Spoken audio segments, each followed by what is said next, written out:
Good morning, you're listening to Shivangi, your news anchor from Lavafara Media. Here we bring you latest updated news of 16th June from around the world. India blamed China for attempting to change the status quo at Galwan Valley and violating the consensus reached by ground commanders and said that this led to the violent face-off that caused casualties on the LAC for the first time in over 45 years. The face-off took place on Monday night during the de-escalation process at Galwan Valley. The army had stated that the loss of lives on the Indian side included an officer and 2 soldiers. By late night, the Indian army confirmed that the total casualties suffered by the Indian side was 20. Ahead of an upcoming auction of coal blocks for commercial mining, several elected sarpanch from the Hasdeo Arand area of Chhattisgarh have written a letter to the Prime Minister Narendra Modi opposing the auction and demanding a ban on mining in the area. Expressing concern and disappointment, the letter signed by 9 sarpanch said that on the one hand the Prime Minister has talked about Atmanirbharta or self-sufficiency, and on the other he has made it easier to attack the livelihood, lifestyle and culture of Adivasis and forest-dwelling communities through this auction.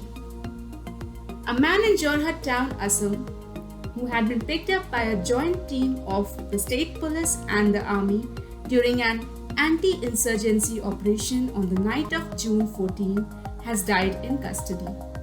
While his family has refused to accept his body, claiming that he died of internal injuries due to custodial torture, the district magistrate has ordered an inquiry into the matter.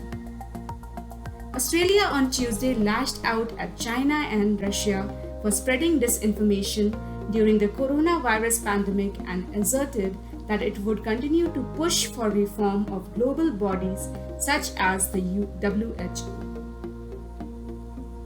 Clinical researchers began human trials this week of a new coronavirus vaccine developed by scientists at Imperial College London.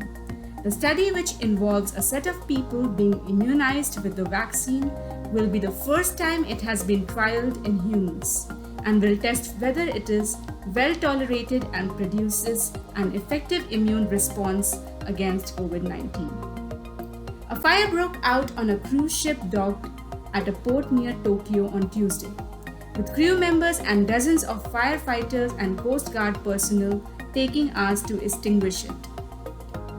The cause of the fire was not immediately known and the Coast Guard reported no injuries. No passengers were aboard. The fire was extinguished after about 3 hours, Coast Guard officials said. New Zealand said on Tuesday that it has 2 new cases of the coronavirus, both related to recent travel from the UK, ending a 24-day streak of no new infections in the country. The new infections are a setback to New Zealand, which lifted all social and economic restrictions except border controls last week, declaring it had no new or active cases of the coronavirus, one of the first countries in the world to return to pre-pandemic normality. I, Shivangi, will come with new updates tomorrow. Stay tuned with us. Have a great day ahead. Thank you.